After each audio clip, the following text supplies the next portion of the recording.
Reading Animorphs for the first time, book 19, The Departure.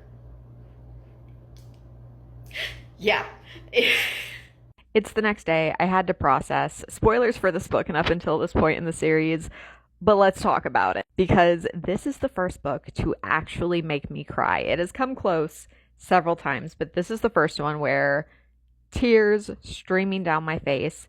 And they weren't like super sad tears, but the sheer hopefulness at the end of this book. But I'm getting ahead of myself. So this was a Cassie book, and the previous Cassie book in the series was my favorite so far in the series, but I think I need to change my profile picture because I think this one has to be my new favorite. Like, it was so good, and I did not expect that at the start because at the start, when Cassie was quitting the Animorphs, I was kind of like, what?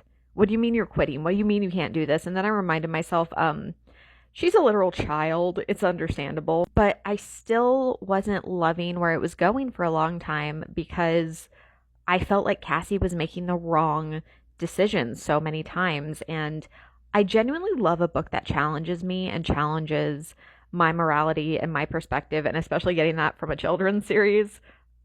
But the entire time, I thought it was good that Cassie wanted to save the little girl who was the host to the Yerk.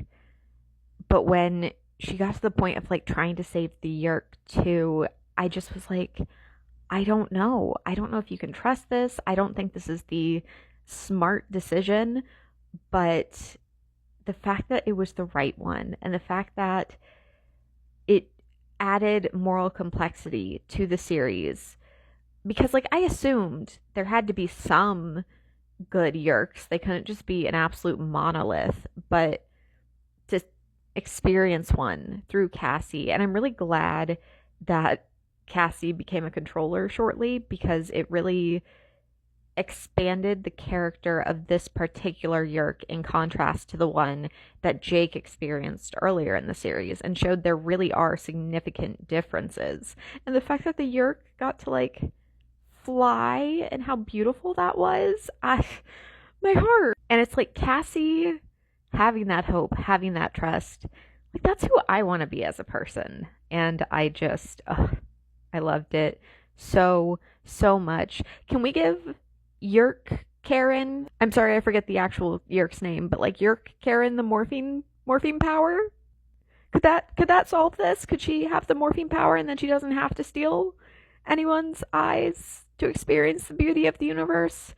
And it's like I get what she's saying, but I also think there is a morality of like, yeah, I know you want that, but you can't take it from someone else either. And I think it's complicated, but this one just got me. So yeah, new favorite so far. I think Cassie is my favorite POV character, even if she's not my favorite character, but she's who I want to be when I grow up.